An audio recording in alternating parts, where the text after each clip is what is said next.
Hey everyone. Today we're going to make a few line graphs in OnPing. As you can see, I've already made a content area for us to add our widget to, called Line Graph Example. From here, you click on plus widget and find your graph, in our case a line graph. Click Add and Save to give you a place to start doing work. Go ahead and hit the wrench to get back into edit mode. It's always good to give things descriptive names. I'm going to call this graph plunger times and give the title the same name.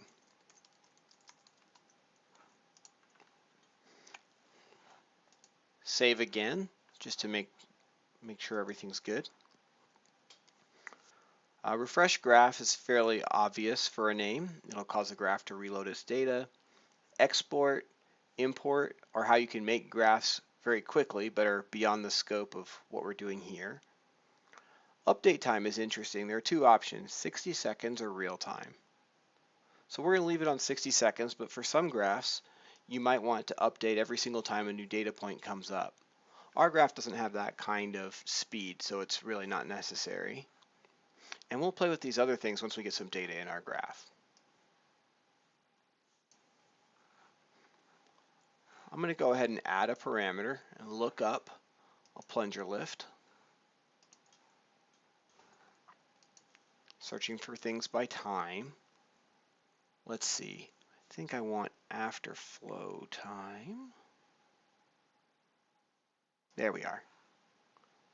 I select it and I click confirm selections. All right. Here we are. You can see I have an afterflow time showing me the last 3 hours.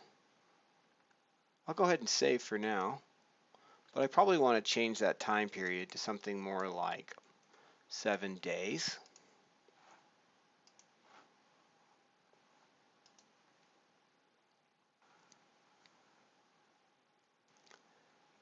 And afterflow time should look pretty blocky because what it's showing you is the time that the plunger was in afterflow at its last state change.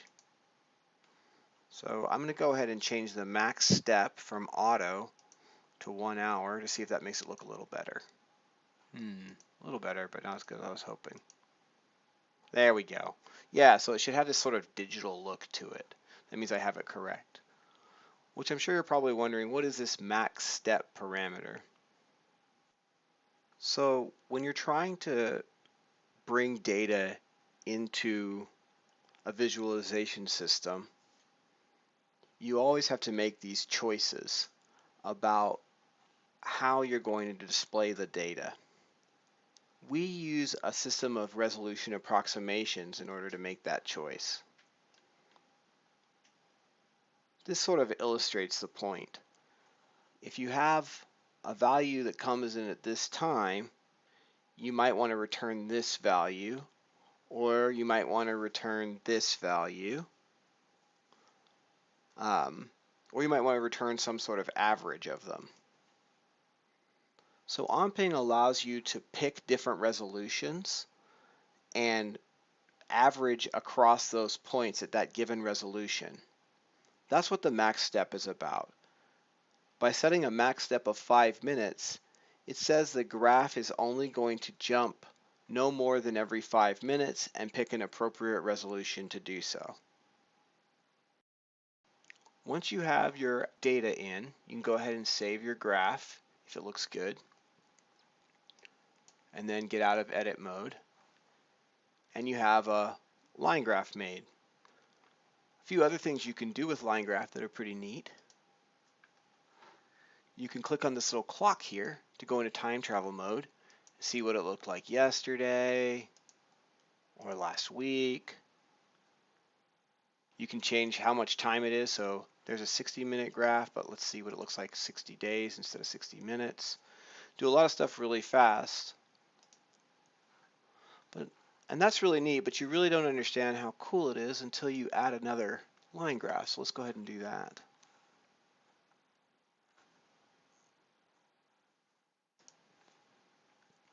This one I'll call battery voltage.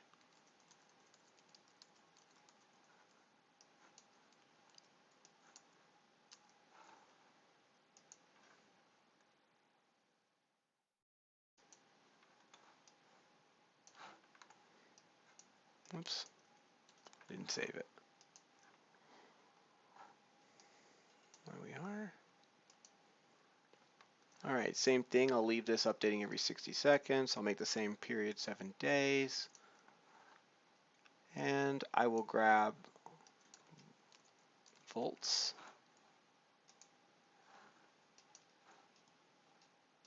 Another example parameter, but this time it'll be battery voltage. I think I have battery voltage low. No, battery. There we are. Battery voltage. Confirm.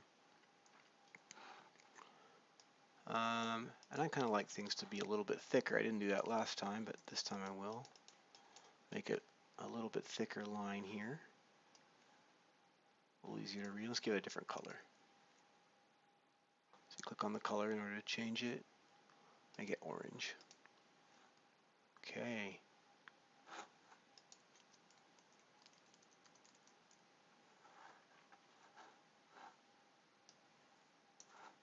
Fresh graph. Looks good to me. Save it. Okay. Get out of edit mode here. Exit edit dashboard. Okay, so now I have plunger times and battery voltage, which is pretty cool. You know what maybe would make this plunger look better is to make it an area graph. Let's do that real fast. Yeah, I like it. Good deal. Of course, you could overlay these, and normally that's probably what I would do, but I really wanted to show off what you can do with the time travel mode, which is you can link these graphs that you just made together. So now I can see both of these graphs at different days very easily. So I did mention you can have different axes on both of these graphs, but you can see the advantage of having them stacked like this is you get a lot more visibility for each graph. It's a lot less confusing, easier to drag across. So that's why you might want to do this. Of course, you can also stack them side by side. If I click here and I go to width, I can make this one small.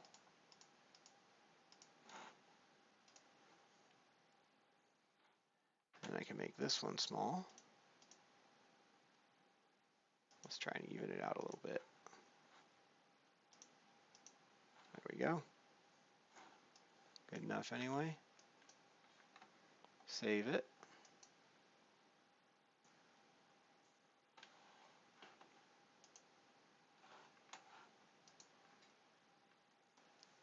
Okay, so you can see that this is a nice way that you could stack a whole bunch of graphs side by side and up and down. And then you might want to put them onto some sort of a display by going into presentation mode. You can have a really nice display of a bunch of different graphs. There's always more to say about different features in OnPing, but that seems like a pretty good stopping point. Thank you so much.